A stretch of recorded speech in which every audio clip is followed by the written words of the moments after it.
everyone, welcome back to my channel and to another Speak Out Sundays episode.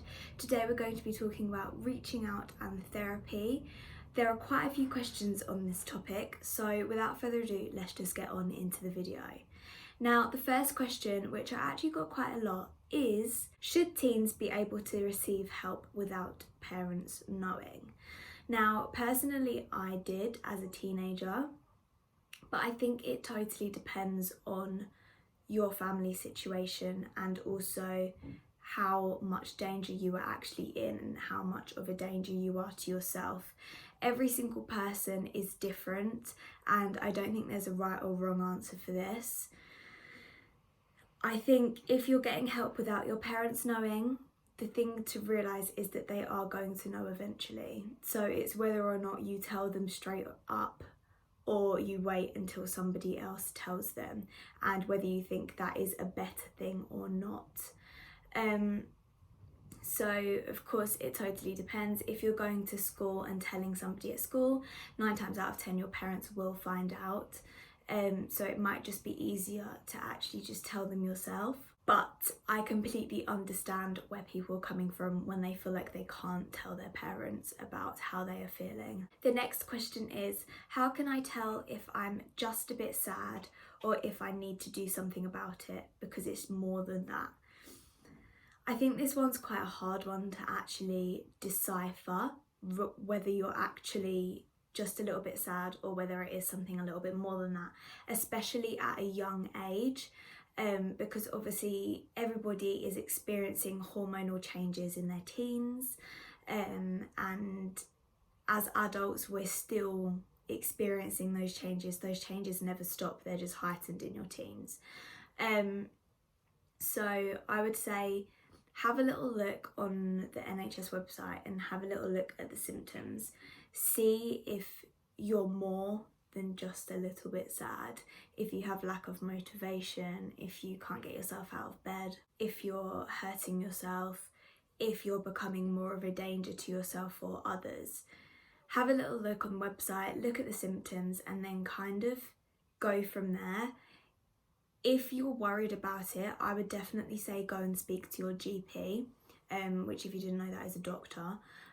So go to your practice, your local practice, and go and ask and just explain exactly how you're feeling, because they can give you a test and you can see if it's a little bit more than actually just feeling a bit sad or not, and they would be more than happy to be carrying out that test. You have to answer about 9 questions, I think it is, between 1 to 5, so 1's really bad, 5 is really good, on each question.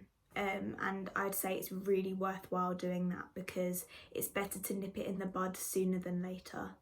A question that I got a lot was ways to reach out.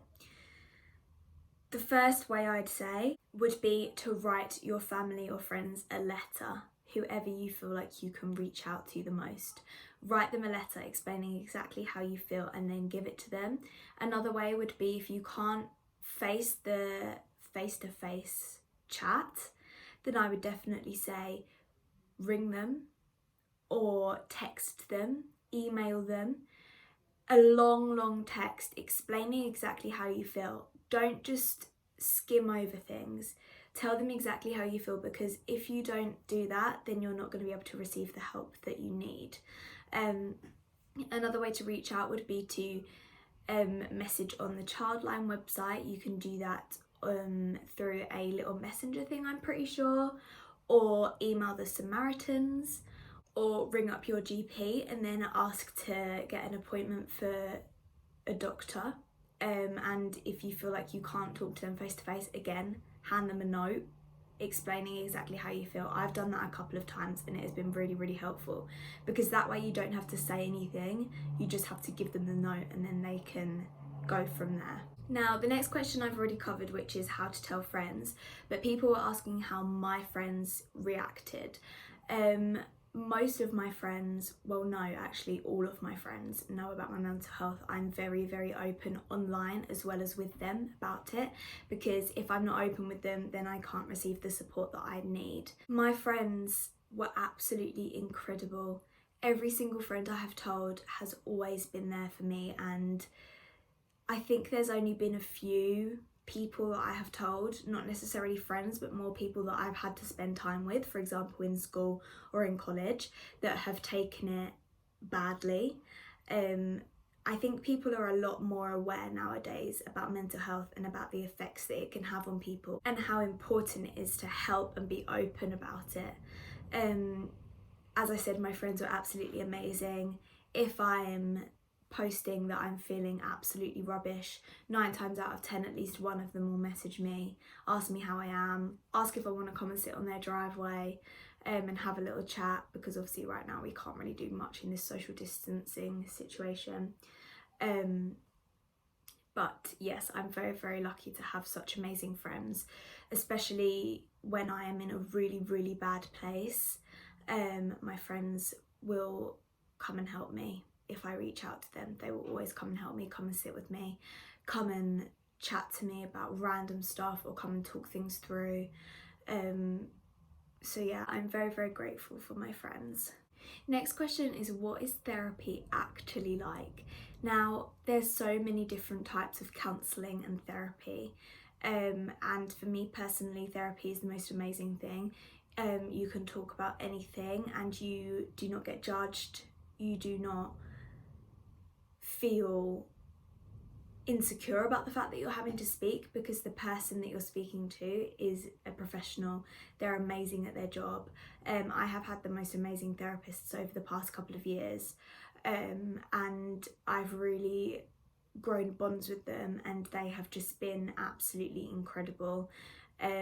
Therapy, I feel like everybody should have therapy, even if you don't have a mental illness, because it is so important to talk about how you're feeling.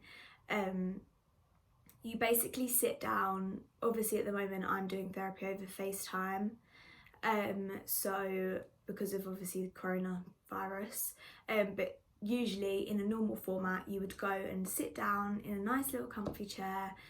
Therapist would ask you a couple of questions just to kind of get the ball rolling, and then from there onwards you just talk about how you're feeling. If you're not sure about what to say, they will usually help you and ask a few more questions to try and dig a little bit deeper. Some sessions are deeper than others. You can cover so much different stuff, and obviously I'm just going off personal experience, but you talk about childhood, you talk about the future, you talk about your current mental state, you talk about what you're struggling with, how you can work on things that are your weaknesses, loads of different stuff. And honestly, if you have the money to, I would really recommend going to see a therapist. Yeah, they're amazing and it's so worthwhile. How to find a counsellor, or how to ask a parent for a counsellor. Now, you can get counselling on the NHS if you live in England or Britain or wherever the NHS is. I don't actually know. I think it's the UK. But yeah, you can get counselling on the NHS. However, there is a long wait, and they obviously prioritise people depending on their mental state. So therapists, I mean, their sessions can range between £40 to £60 per 60-minute session. Sometimes it can be more, sometimes it can be less, but it's about £40 to £60.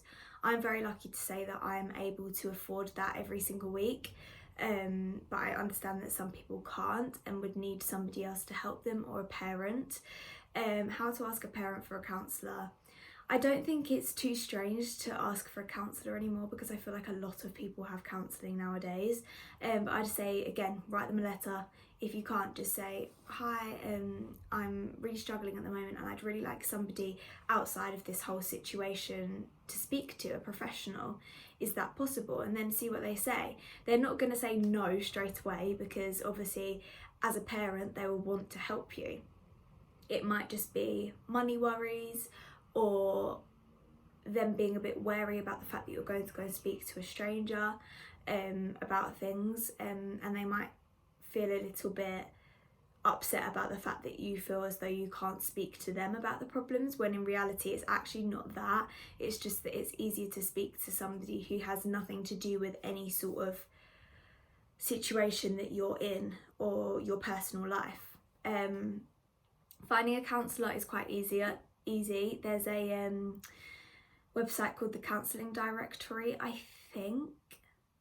I'm pretty sure, and you can basically type in what sort of thing you want and your area, and all the counsellors come up. You can then just book an appointment, and it's as easy as that, to be honest. When is the right time to seek support? I'd say as soon as you start feeling bad. You want to nip it in the bud straight away, like I said earlier, and the longer you leave it, the worse you're gonna get, and the harder it is to then get back to your normal. So I definitely say as soon as you can. Last question, is it worth writing a diary? Yes, I think so. A couple of my friends write diaries every single day. I did for about 6 months, and then I stopped because I found it really hard to get the motivation to be able to do so. But my friends say it's amazing for them, and it's really good just to jot down exactly how you feel.